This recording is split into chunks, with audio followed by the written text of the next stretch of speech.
The association areas, there are many of them, but the other two I've talked about.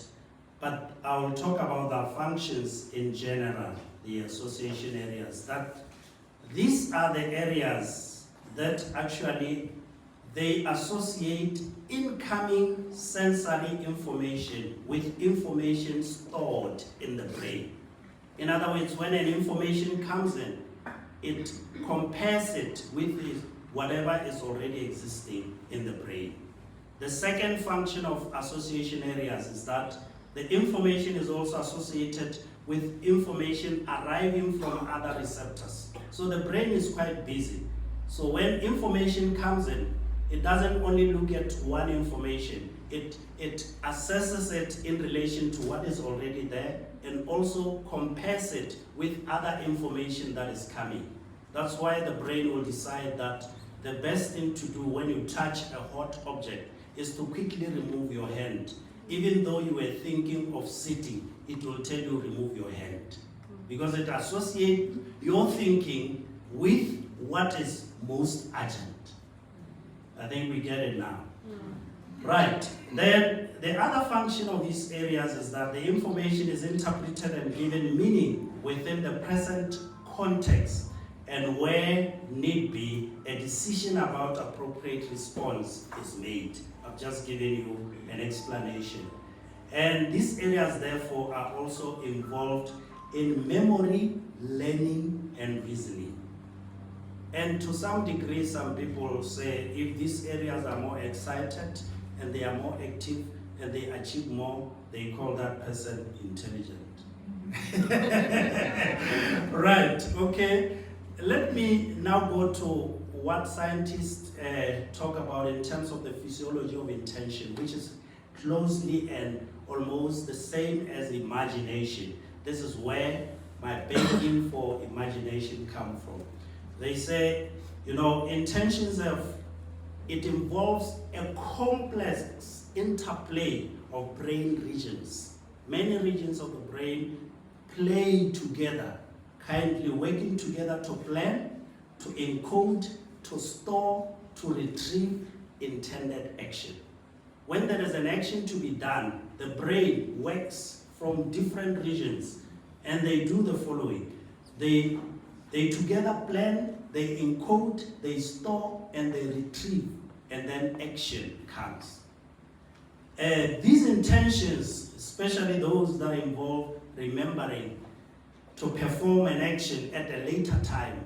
Sometimes you are thinking of something in the future. You are imagining something in the future.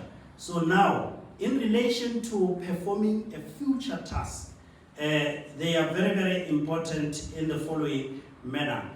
They rely on both the general memory system and a specific executive system for future orientated processing. So that is the work. But now, as a scientist, I have to pass through some studies to verify what I'm saying. There are a lot of studies that I went through, but I picked just two in the interest of time. Any approaches in terms of studying the brain in the scientific sense, the approaches were focused more on retention of information about fixed elements. For instance, learning that element X is associated with element Y, that is the classic way of learning how the brain functions, which was the initial approach in science. But now the newer approaches to studying the brain focuses on item-specific memory. That is, a series of items may be presented sequentially and simultaneously, followed by a delay of a subsequent assignment that is related to the same information that you were given. And as a result of that, we can test whether you have acquired that knowledge and which part of the brain is responsible for that. Right? I hope I'm not that jargonious. All right, within the area of science, we find that there are many forms of memory. But for instance, we have what is called the sensory register. What registers what you see as you walk around. When you walk around, you see a lot of things, but they don't go into memory, right? That is called the sensory register. Then you have the short-term memory, where you meet somebody for the first time, you talk a little bit, and thereafter you go, but you forget that person, or you saw a cloth or something in the shop and then you forget. Then the third part is the long-term memory. In general, is where now information is stored, and according to us, your brain is as the same as a computer. Once information is stored in your long-term memory, you never lose it. You only lose the skill to retrieve it. You are just like somebody in an office, and in the office you have many files, and you forget which file has which information. So we call it the ability to recall or retrieve that information is called a cue. You need to have the cue to the right information. Right. Now, I will only concentrate on something that is related to imagination. We call it the prospective memory, the MP or PM.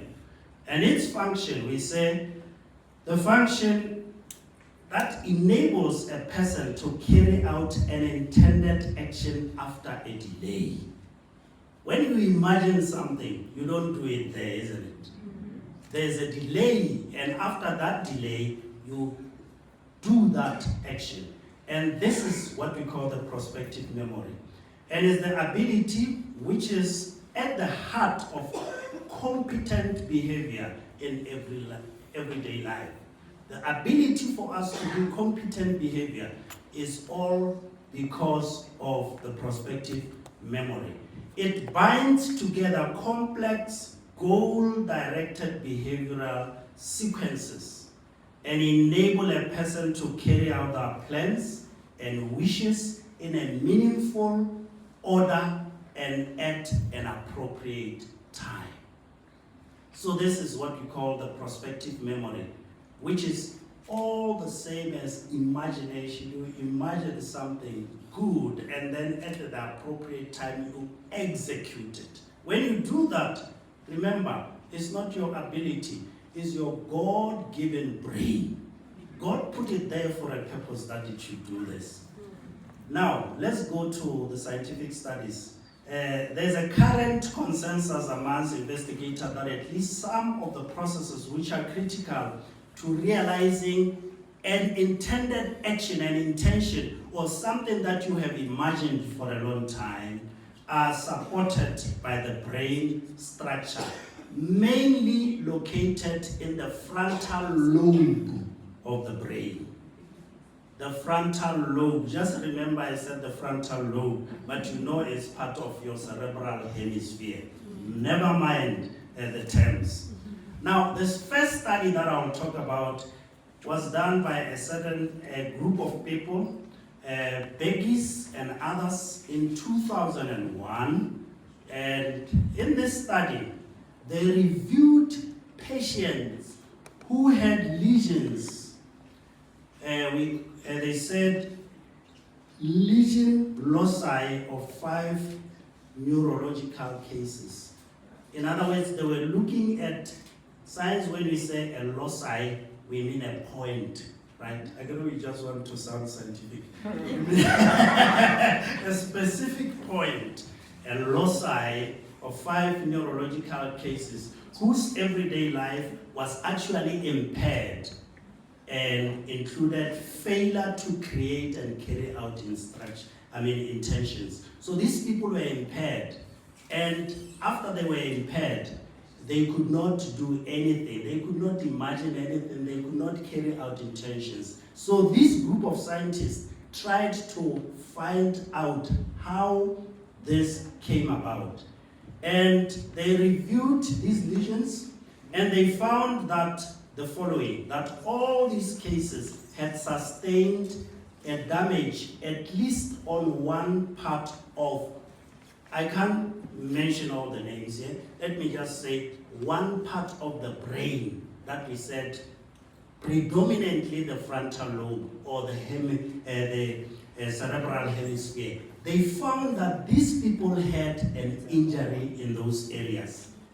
And as such, all of them were injured in one of those areas that are responsible for PM. You still remember PM? Prospective memory.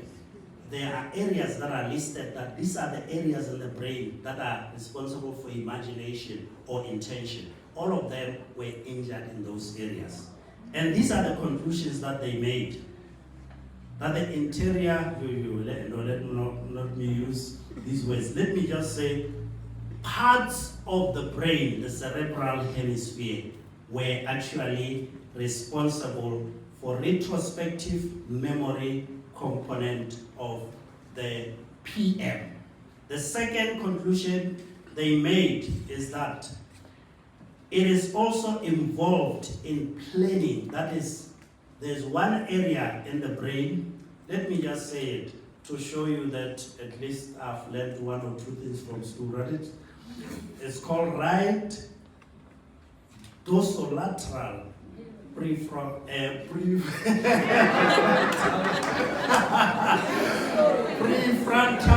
cortex. So there's no need to mention these terms. And this part of the brain is responsible for creation of intentions. That is imaginations, in short. It creates intentions, and it is located, like I said, in the frontal lobe of the brain on the right side. And they also realize that the same part plays a key role in executive functions such as the waking memory. Waking memory is the brain that you use when you are in a decision-making process, where you think of many things in your brain, right? It is not you, it's that God-given gift called the brain, right? In decision-making, in cognitive flexibility, and in inhibition control. In those areas where you say, I'm not going to do it, it is not right, where you inhibit, you stop yourself from doing something. They also discovered that another part of the brain, let me not mention the name, is also critical for maintenance of intentions. In other words, you imagine something and you intend something and it maintains it. In other words, it gives you the ability to make sure that you arrive where you want to go. Right, that was that study. The second study, which will be the last study, was done by Okuda et al. In 1998. So this is a study of a team of 6 scientists.